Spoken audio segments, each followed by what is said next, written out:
السلام علیکم ورحمۃ اللہ وبرکاتہ۔ جی تو ویورز، کیسے ہیں آپ سب؟ اللہ پاک سے امید ہے کہ آپ ایمان اور تقوی کی بہترین حالتوں میں ہوں گے۔ میں ہوں انم فیصل۔ میرا آپ کے ساتھ یہ سفر قرآن پاک کو آسان الفاظ اور آسان طریقے سے تجوید اور ترجمہ سکھانے کے ساتھ شروع ہوا ہے، کیونکہ ہمیں اس بات کا علم ہونا چاہیے کہ تجوید کیوں ضروری ہے اور کیسے سیکھی جائے۔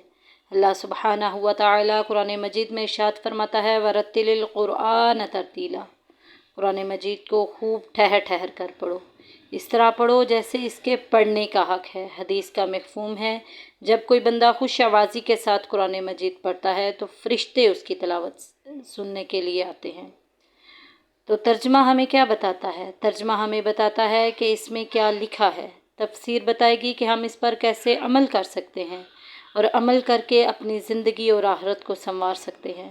اعزائے مسلم، ہمیں ان تمام باتوں کا علم حاصل کرنا بہت ضروری ہے۔ تو ہمیں چاہیے کہ اپنی مصروف زندگی میں سے تھوڑا سا وقت نکال کے اللہ کے لیے وقت نکالیں، قرآن کے لیے وقت نکالیں، تاکہ ہماری دنیا بھی بہتر ہو سکے اور آخرت بھی بہتر ہو سکے۔ مزید لیکچر کو حاصل کرنے کے لیے میرے چینل کو لائک اور شیئر کریں تاکہ زیادہ سے زیادہ لوگوں کو اس کا فائدہ حاصل ہو۔ آج کے لیے اتنا ہی، ملتے ہیں اپنی نیکسٹ ویڈیو میں نیکسٹ لیکچر کے ساتھ۔ اللہ پاک ہم سب کو قرآن سیکھنے اور سمجھنے کی توفیق عطا فرمائے اور اسے دوسروں تک بھی پہنچانے کی توفیق عطا فرمائے۔ فی امان اللہ۔